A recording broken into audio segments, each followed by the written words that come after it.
Hello ladies and gentlemen. As promised, this will be the questions and answers video, finally, the third of its kind. It's been about a year or so I figured it was time to make a new one. I got a bunch of questions for this video and I obviously can't answer them all. Now, I'll try and bunch a few similar questions together into one question and one answer as best as I can. If your question doesn't get answered, despair not. There will be other videos like this in the future where your question might be answered. In the background, I'll be continuing on with sculpting my larger-than-life figure of Kronos. I figured, since we'll be working on this piece for a long time, I might as well take the opportunity to use it as the background video for a Q&A. I did promise to show the entire process for you guys, and in order to not repeat myself, talking about what's happening and how I'm sculpting too many times, I think talking about something else than blocking in figures for once, which obviously is taking me a lot longer here than usual just because of the large scale of the piece, seemed reasonable to me. However, here's a little primer on what you'll see me do in this video, in case you're wondering. First, you'll see me use my maquette as reference. Even though the maquette isn't finished, the parts that are finished are the ones that I need to, or will need to, work on first on the larger version. Later in the video, once the maquette disappears from screen, I'll be working from a live model. All the footage is from the third day of work, and in these 25 minutes I'll cover around 6 hours of work. Now, if you're interested in seeing more of the process and would like me to make a longer version showing more of this day, then leave a comment below. If there is enough interest, I'll make an extended version exclusively for my patrons on Patreon. Let me know in the comments below, however. Okay, let's get to it and start with everybody's favorite topic, clay. What clay do you use is a very, very common question that I get. And the answer is, it depends on what I'm making. I mainly use two types of clay, oil-based clay and water-based clay. There are pros and cons to both, the main difference being that water-based clay dries out and must be sprayed with water and wrapped, while oil-based clay doesn't dry and doesn't need to be sprayed and wrapped, as it lasts forever. If I'm working in any scale larger than half life size, or around 75 centimeters plus or so, I will use water-based clay. Water-based clay works very fast as it is soft straight out of the bag, but it slowly hardens as it dries out and becomes easier to work with as far as detail goes as the project progresses. In the beginning, I need the soft clay to build up mass, and later I need harder clay to make detail work easier. The fact that water-based clays dry out doesn't bother me, and once you get used to spraying your piece once or twice every time you work and at the end of the day with water, it becomes a habit and very easy to overcome. Overspraying is a bit of an issue, but you quickly learn how much water your clay needs in order to stay workable and to stay at the appropriate softness level that you're after. If I work smaller than half life size or shorter than 75 centimeters or so, I'll use oil-based clay. Oil-based clay doesn't dry out as oil doesn't evaporate like water, or at least it happens a lot slower. But the clay is much firmer and will require some sort of heating solution in order to make it actually workable. Now, there are oil-based clays out there that are soft enough to where you don't need to heat them up, but they tend to be very sticky, and sculpting details then become problematic as they don't really harden up. Details with soft clay is pretty difficult. Smaller sculptures require less clay, of course, so the fact that the clay is hard and it's more work to build up mass doesn't matter so much because the sculpture is small. Water-based clay's ability to retain water is also heavily dependent on mass. The more mass you have means the clay retains moisture better and doesn't dry out as fast. Thin sections dries out faster, and if your sculpture is very small, this can become a bit of a pain to deal with as you have to spray it a lot. The sculpture dries out too fast, in other words. And so, on smaller work, I prefer to use oil-based clay for these reasons. My favorite type of clay is definitely water-based clay for sure, because of the speed and the feel of working with it. It's much nicer to work with in my opinion and doesn't tire out your hands to the same degree that a hard oil-based clay would.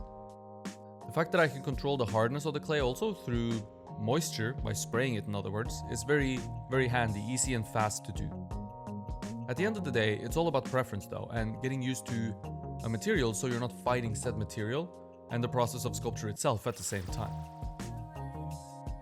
As a beginner, I'd recommend trying a few different clays and then deciding on 2 that you like and want to pursue getting really good at, just so that you don't spread yourself too thin. And because everyone is always curious about the name of the clay that I use, the name of the water-based clay I use is Terra Rossa di Montelupo.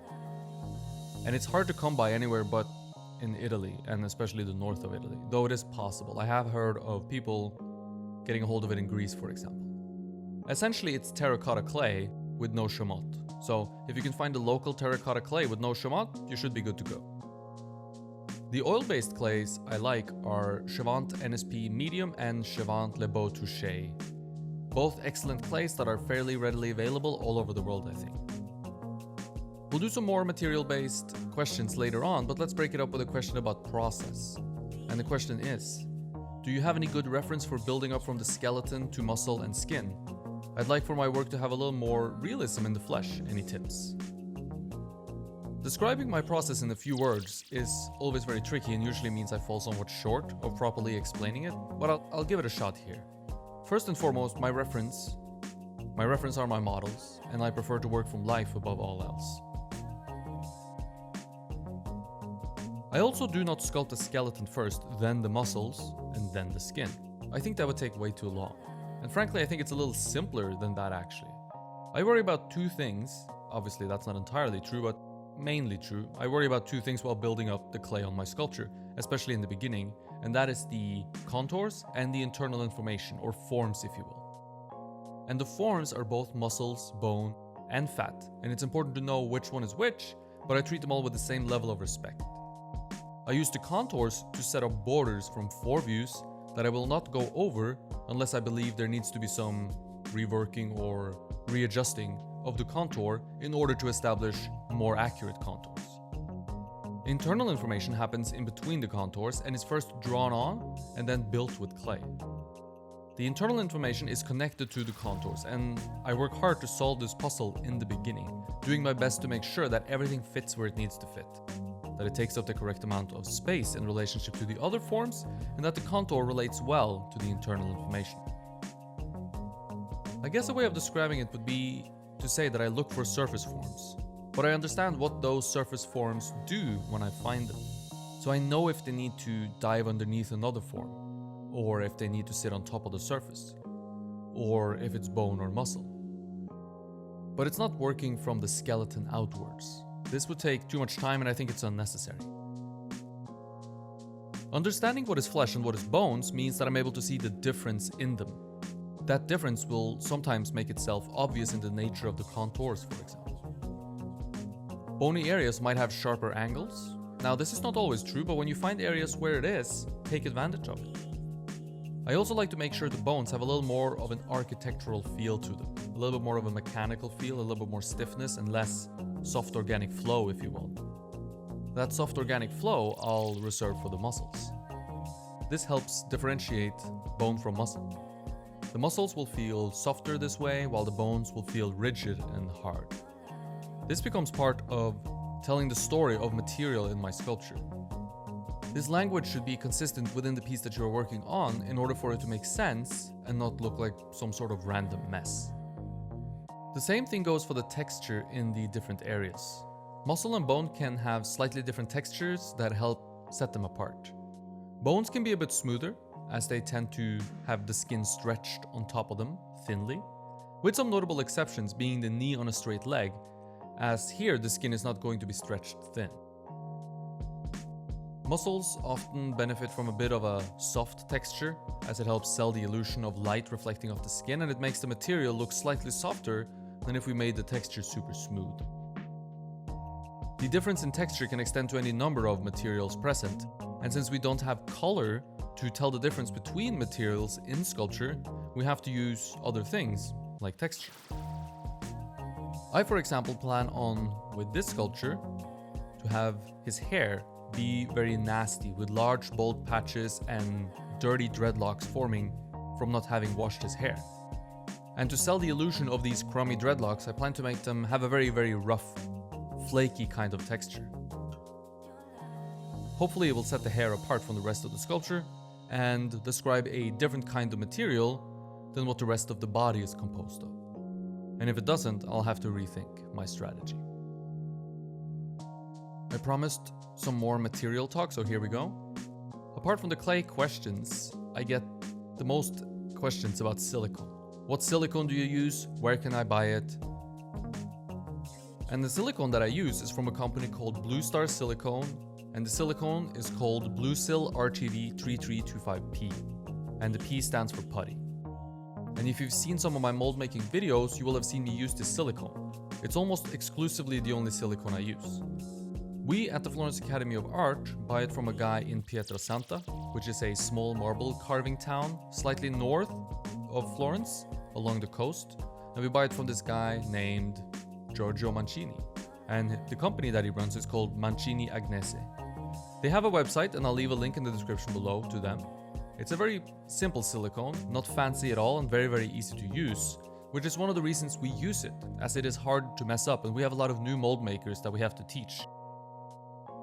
At the same time, the result you can get from it is professional, and all the teachers use pretty much the same silicone as well. Are there better silicones out there though? For sure there is, but this one certainly does the job. And all the work you'll see, most of the work anyway that you'll see from Florence Academy of Art teachers and graduates, will be cast in Bluesil RTV 3325P. Similar silicones from other brands than Blue Star that are more readily available other places in the world are, for example, Resilpalm silicone putty, which is pretty easily available in the US. And from what I've heard, it is pretty much the same thing as RTV 3325P. At least that's how they advertise it. And you can buy it from The Complete Sculptor in New York City. They have an online store and they ship all over the US. Another option if you're international is Poyo putty from Smooth On. You can get Smooth On products all over the world as far as I know. It's one of the bigger silicone companies for casting and for artwork. I've never used any of these alternatives that I just mentioned, but I have used some other Smooth On products and they were very, very good. There are links to all of these materials in the description below, so if you're curious, just scroll below the video and you'll be able to find links, and you can buy your own silicone. Here's a question that I think perhaps many other people wonder about and which deserves an answer. Hi Eirik, I want to make a one-time sculpture with armature in place. What's the best material to use?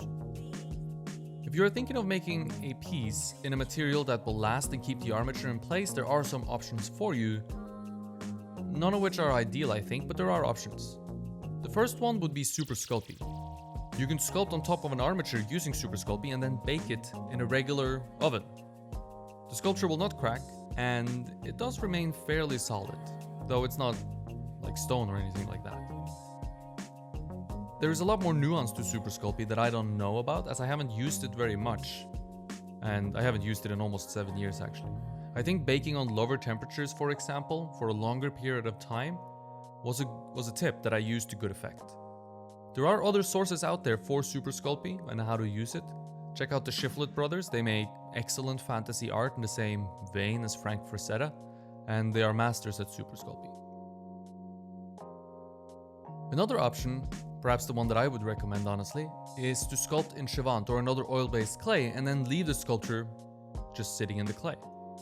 Now it won't hold up to travel, being exhibited or shipping, but it will do fine if it's just going to sit in your room or in your house. And this is how I sculpted for years before I ever stepped foot in a proper sculpting studio. I think until I came to the Florence Academy of Art, I had only been sculpting in my apartment bedroom using oil-based clay and filling the shelves and my desk with sculptures. Now once I ran out of space, I had usually become a little bit better at sculpting, and then some of the sculptures were less appealing, and so they were destroyed and the clay recycled, and I made a new sculpture out of it. Savant is good because it doesn't smell, and it doesn't make much of a mess. There's no dust like it is with water-based clay, and so you can easily work with it at home without ruining your home and making it a hostile environment to live in. And it's the way that I started sculpting and how I got into sculpture. And I think it's maybe one of the better ways, and a way that I would suggest everyone who thinks they want to sculpt start out that way. Just get a desk and sculpt a ton with Savant. The next question I like because it's a little philosophical. There's no easy right and wrong answer here, which is always, I think, a good question. How do you decide on the level of detail and finish on a smaller sculpture, half-life size or smaller? Now, at the end of the day, this really comes down to taste and what you are after. I'm heavily influenced by what I learned at the Florence Academy of Art, of course, and I think that in a smaller scale, you should prioritize what details to include and where to include them and what to then exclude, of course. Certain things function really poorly, I think, in smaller scales. An example would be an area with many small, thin folds. In an area like that, it might be better to compress the amount of detail and make it 1 or 2 larger folds rather than 10 small ones. There are no hard and fast rules, however. For example, I think a foot in a smaller scale can be sculpted in a much looser fashion, and it will still appear like a foot without drawing a ton of attention to it. And drawing a ton of attention to it is a kind of a key phrase here. You can, of course, sculpt a very small sculpture with all the realistic details in the world, and it will look good. But other things matter more in smaller scales, I think. So things like overall proportion, contours, larger form. Tiny details are not really needed in order to sell the illusion of a real human in small scales. Now you can extend this further, of course, into larger scales. Michelangelo never sculpted pores, for example, on his pieces, yet they feel very much alive. They can have smooth skin, even though that's simply a representation of skin, not the real thing. Many of the figures of Michelangelo have slightly weird proportion, somehow they still look alive.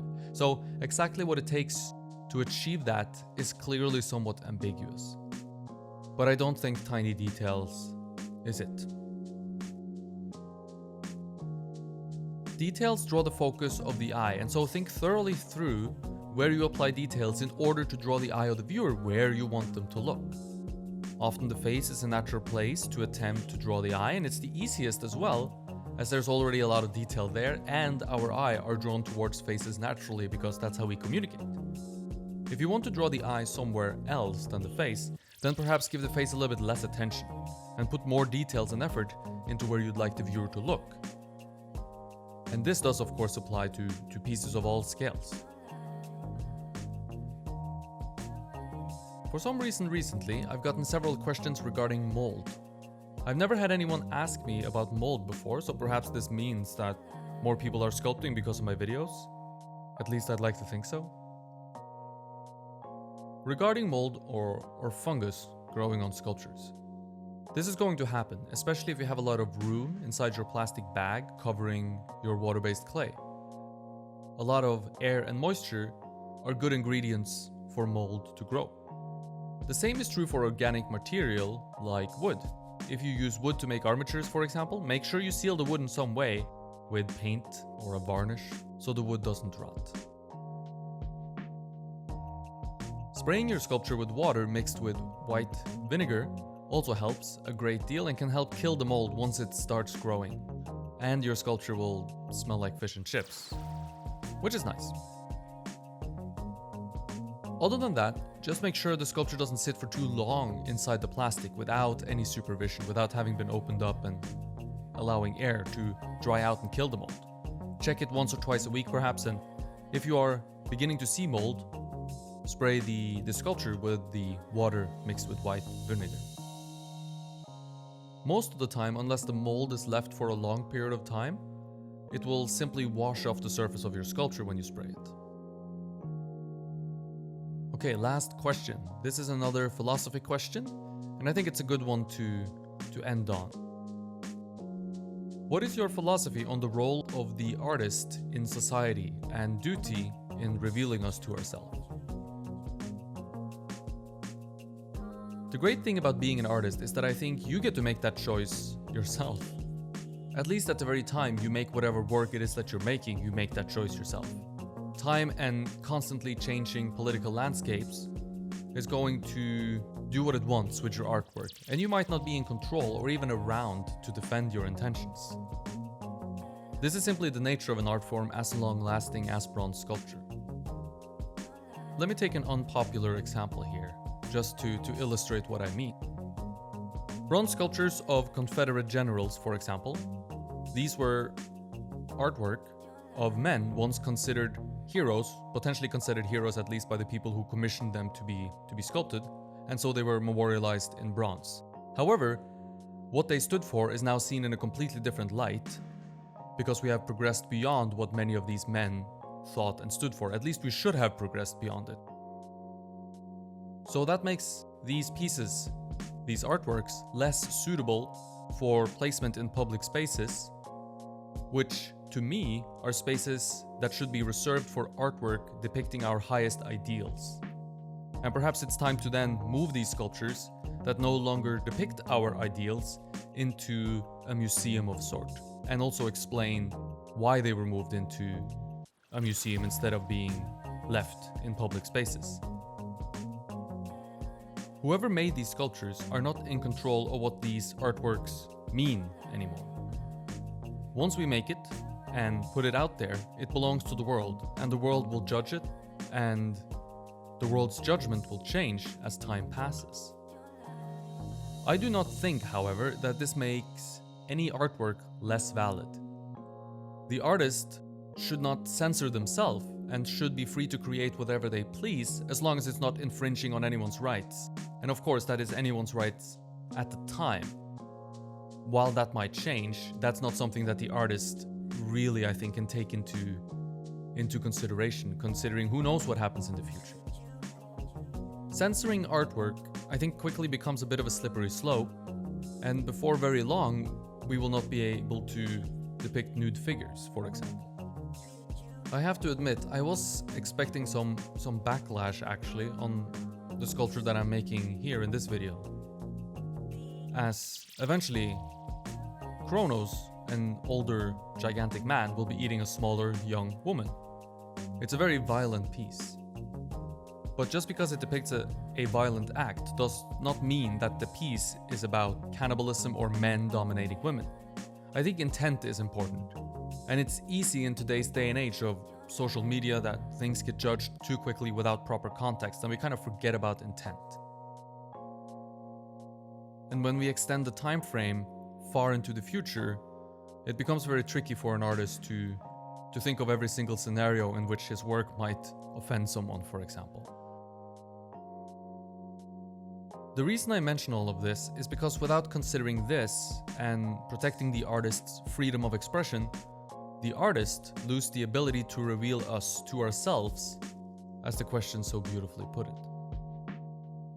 Now, art doesn't have to be that either, of course. There doesn't need to be any great narrative or reason. Craftsmanship at a high level and beauty, simple beauty, is sometimes more than enough. The artist can also engage politically and use art to get a political point or opinion across. I think this is valid as well. Or perhaps my favorite, and what I try to do, which is commenting on the human condition, which none of us can escape, and which has been a constant for hundreds, if not thousands of years. Artwork that goes beyond the fleeting nature of politics and current events, and attempts to dissect the human soul, can go from being bound to a specific moment in time to becoming myth and echo in eternity.